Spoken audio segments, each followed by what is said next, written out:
Kemiyo itabira chen mabete kuiye jumamero chung pichulubu pa MP Pemon Medogolo District.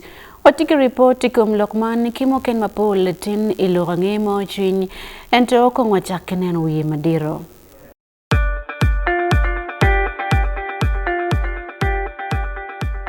At least the one thing for now we can all agree on is the soap to use. He likes that it's big and lasts long. Anti-economy. I like that it keeps my skin smooth. Ate alina echovu. And the children like that. It smells amazing. Everyone is happy. Movit soap comes in 4 fantastic flavors. Movit family soap is truly soap for the whole family. Movit. All day confidence.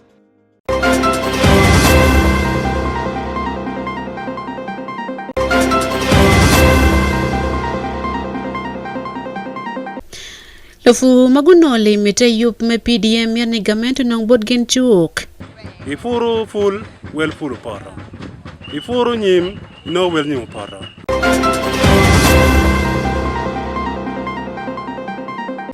Kadong kero kigoro pa wipem karuma tikelo luoro bot annually Uganda. Establishing its strengths and maybe that can add for now.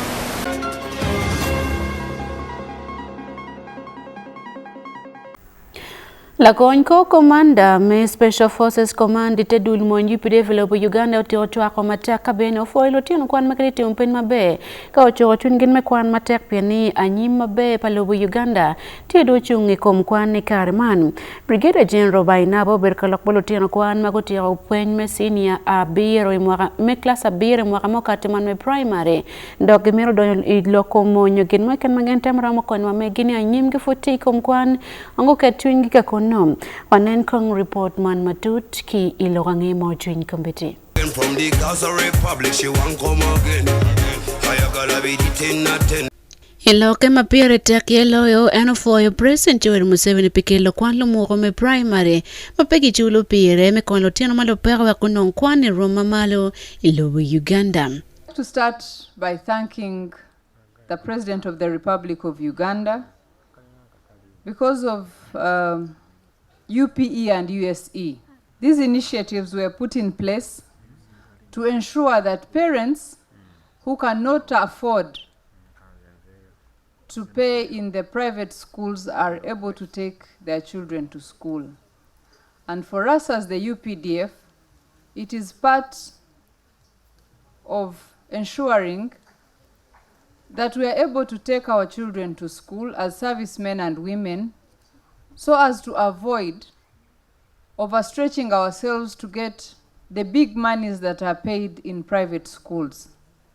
Brigadier General Bainabo wani piretek belne duok for chubot minister pela konfone kituro Uganda man meko Janet Kataha Museveni pikonyo kofonye Roma malo atirana pelotino kwan magitilo palomon kiya pogai kwan pelotino mon magitilo Uganda Roman Nursery Primary ni senior.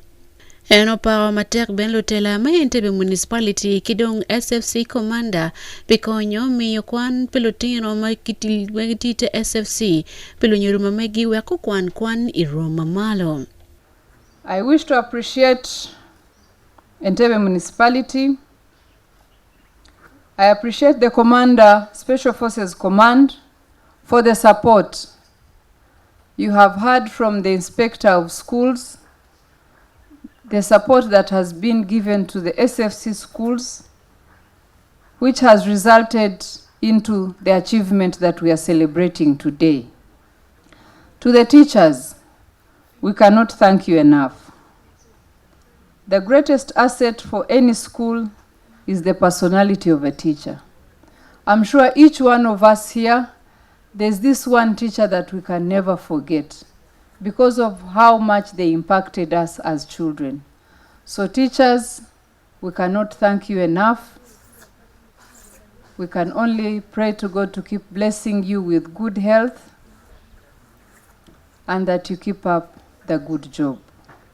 Entebbe Municipal Council Karman tiki going kwana para bit magamente ma Uganda konyo ento adek tipolomony ikinen samazi ami Marine Base kidong summit view maweng tiete dulmony UPDF mapigitego ilobo Uganda. Nsamizi Army Primary School kono tino kwan Pierre Bor mako penye piru achel kuno division ma achel kadong Pierre bichu abungwen gobero I division me ario. When we joined, these schools had very poor grades, and you could see from the spot that all our big numbers would go in second grade. In second grade, even up to now, you find 152, they are all in second grade. And that is the effect of those essential subjects that affect grading. And that's where I add on the opportunity of thanking Chief of Education and Sports and Culture and Entebbe Municipal Council for keeping helping us. We've been sourcing specifically these teachers that could help uplift our grades. I'm confident that in the subsequent years, our grades will be much better. As you go into your career after P7, when you go to senior 1, make sure that you put a lot of effort on science subjects, because we believe that science and technology is a primer for socio-economic transformation. Iyubman nikinjomo biruti ya biru meja Jimmy Omara majalok padul ma SFC ikinmo kene mategune idulmony milobo Uganda. Pelawange mauchin Wan Luo television ania Sunday AKUMU.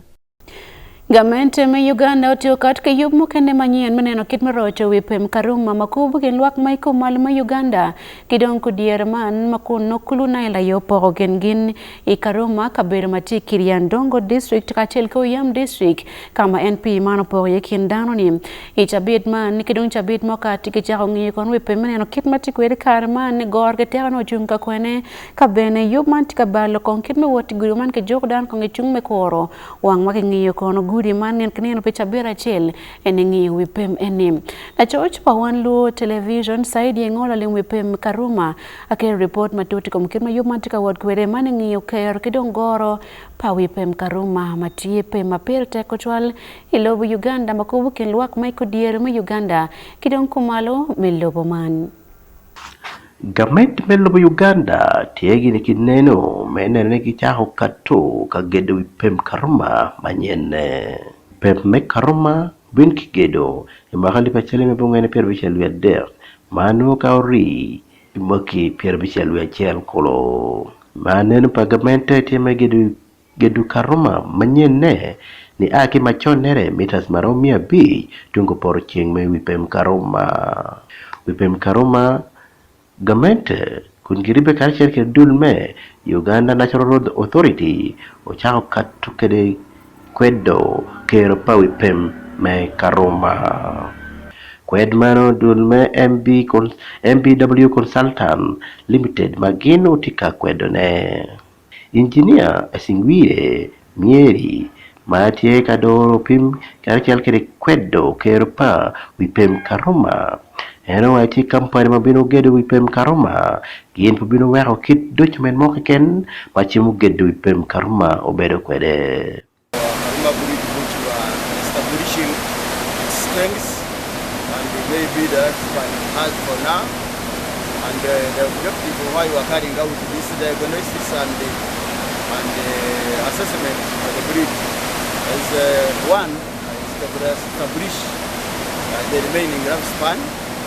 Two, to establish the weaknesses you may be having, and then the recommendations that we can make to the client so that you can reinforce it and it can still add some more rights like it has. And that's the purpose. We we are doing this assessment and diagnostic study. Wachi kere pa wipem karuma tika dok ping magin ma bikatu kede kiripot madi kato rimo kimaromo aparo ya chiela nyima nuga mente tikere ke yo megedo manyene. That this bridge was constructed in 1964 and so far it has lasted 60 years in existence, and that bridge was constructed during colonial time by our British, the British, our colonizers, and since then we have never had a new bridge or any renovation on it. What has been happening has been some simple maintenance, painting, as you can see from the background and what is happening now. This bridge is a composite steel bridge made up of some sections of concrete and then steel. It has abutments of concrete, and then the deck is steel, composite steel, and on top we have asphalt at the finish, which is on the deck.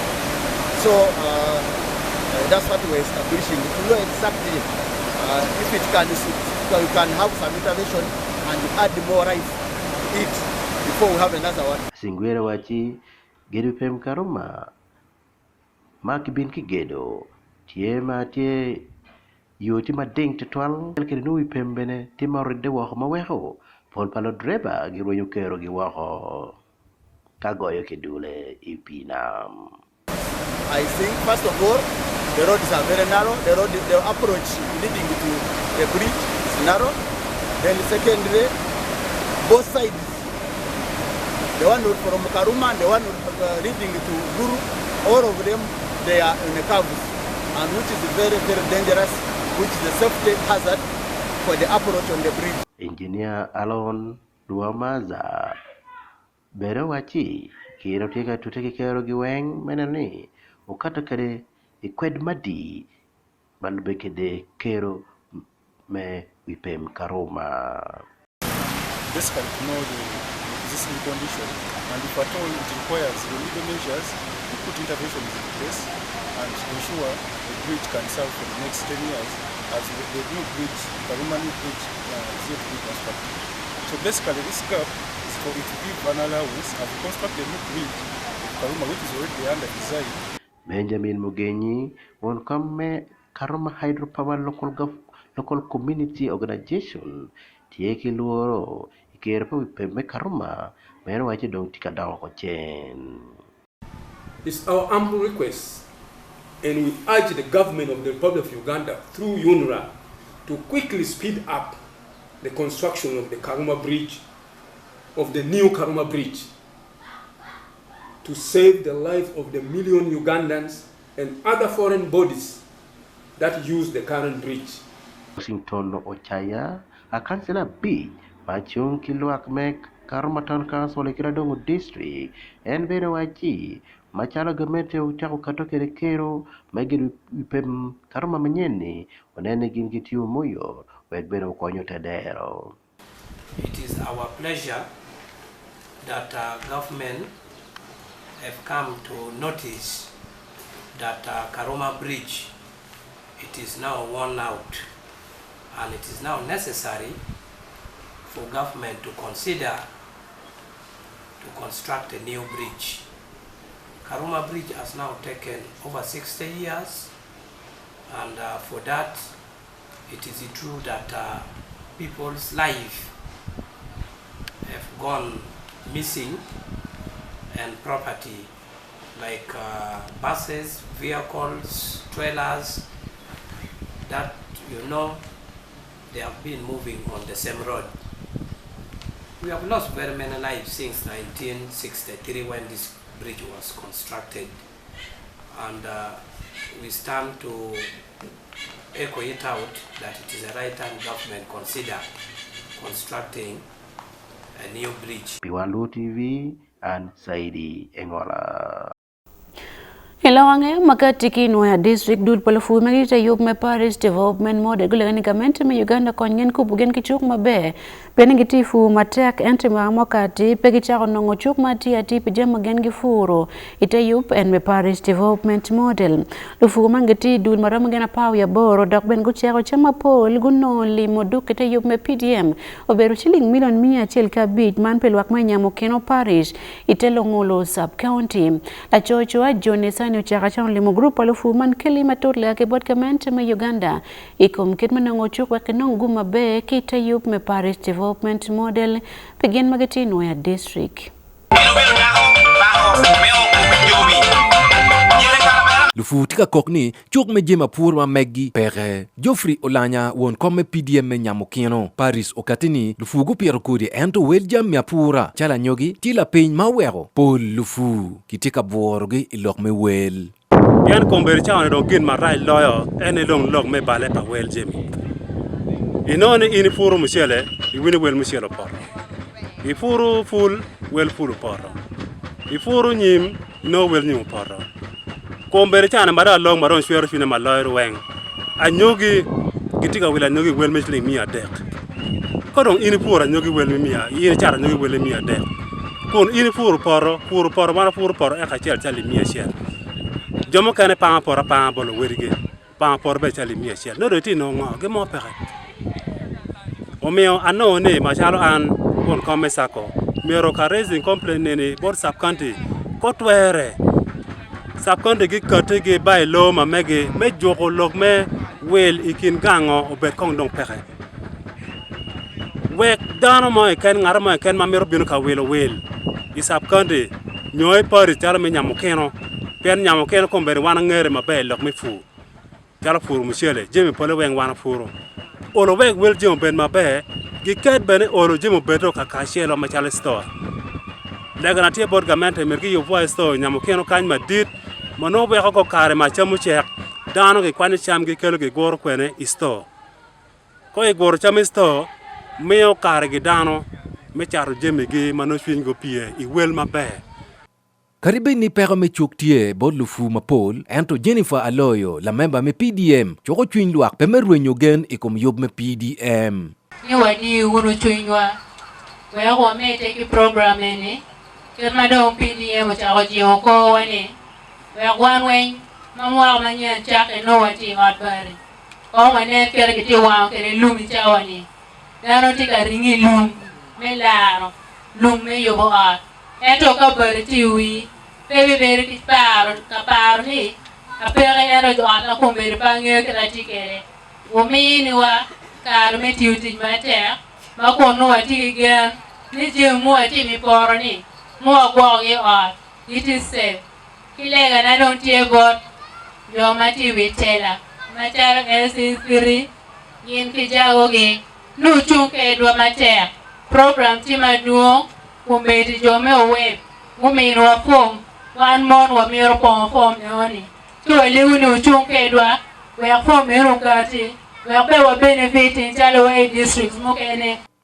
Ikira chielo Patrick Olaro ke uchen dano me goro kwara Inwaya district ukatini luak miero guponye ki jolo yupagamente ma miero bena wach ni miero luak minya pokino luak minwoya uchuak program mi PDM pien konyo kidong juma piago o ni PDM di chwingi gamento community chete ya konyo maluke kikip matika konyo mene message ma ana chwalo ni dano wengu bien ku ripchingi bichwak ko program pagamento mi PDM piara nero la bolegi koma konye Dennis Atubela du won koma dek melongulu sub county Inwaya district iloke wajoni luako mieruti matek kichene make miyo bodlu tedero ete yup mapat mabinu kariemo chan PDM tipi anywele Ugandans mo eken omi oken ngat mo eken matie anywele me Uganda matiki national ID tia pora tia gonya megamo PDM omi no mi okakare wela ngat eno akono lao ngat eno akor bugisu ngat eno kono rwakitora tia ready megamo PDM chena enoni so ali piara rio we are beach ma ini yele bidoe di enoni ene kin magi wayla gara yen gi werige Ani lobuni mak on ma wo en on ma we don pe mak o kuni on ma dong bunega nega. Dulman gu chako tuoko chente magudeno pidwe achel ali pieriwa bich mala memba maogamo chene me PDM cholo koni yoman tie ka konyogi karbe ni gitika kok ni wel jemi oporo ping. Pi Wan Luo TV Jonisani ochaka chon Ilungulu Nuaya District.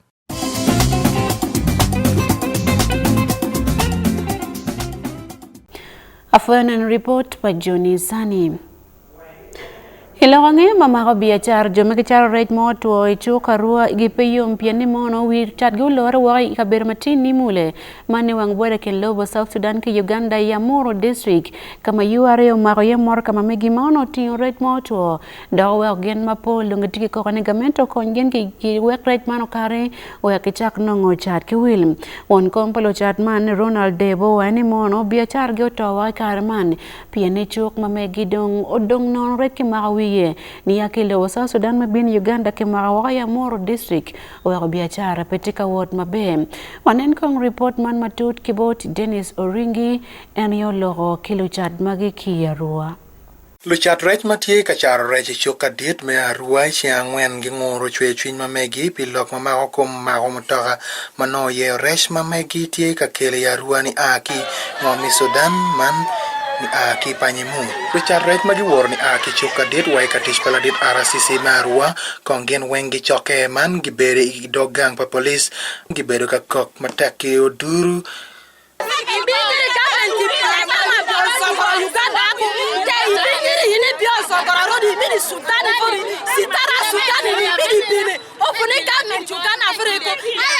Luchat rech ma wel gi karo mia gitie ka mero la gam ki bot gamente pingo ma gitie ka ma rech ma megim Otoma Robert la church pa luchat rech ichoka diet ma arua wachi man petie tien ma achiel ma rech ma megi ki maho mano tie ka a ki ngome Sudan man ki panyemur benego dano megenede do chwer chwin mo ma tinu kelo ma dit ka kaindi otie mo weko koloka ma ko Uganda watimo koloka do ko Sudan ma en wango ni ya lori mamuamu ai e Sudan be binu ka kaindi obedo lori maromo apara achiel e kum lori apara achiel abish okado ti e Uganda lori abusiel odo mutie kene e Sudan ma lori abusiel mukado abish mukado eni otie revenue mo wacholo pegedo tie ma en wango ni ya clearing mutkari echa from border mi bini arua ka kaindi e tingu kom lori achiel mo wacholo milion apara rio mokelo bu size ba lori ja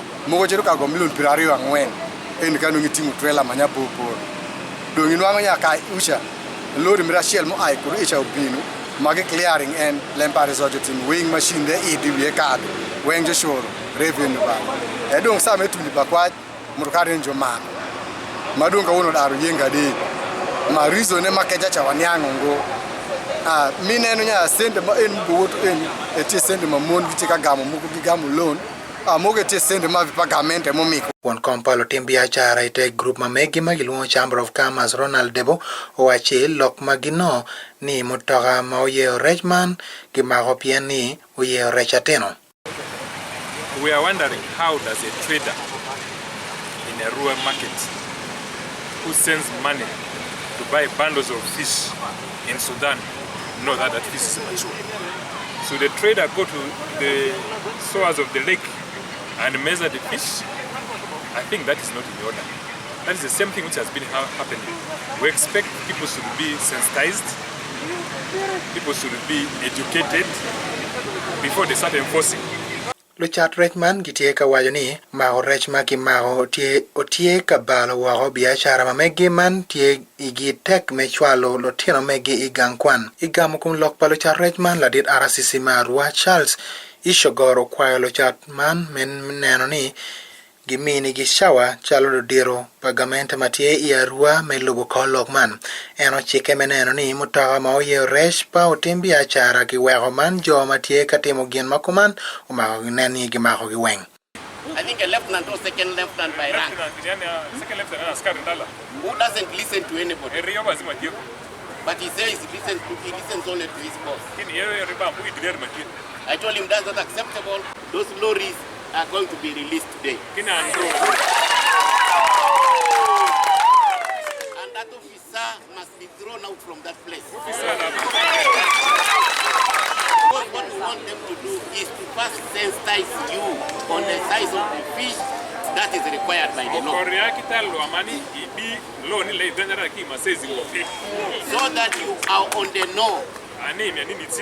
Lok mawano nyuro ni mutoka maoye recha chel tie makimaho ipakwach man mokene podi tie iwang boda ye lego. Pilo ang'eyo ma ochwenyi Wan Luo television nyia Oringi Dennis. Afoyo neno report meno kelo ya gikimele wange ma ochwin pitiario matin kanki Wan Luo television ania Sunday AKUMU yub mokenti kabino pe in peken kanki Wan Luo TV ichawa duju.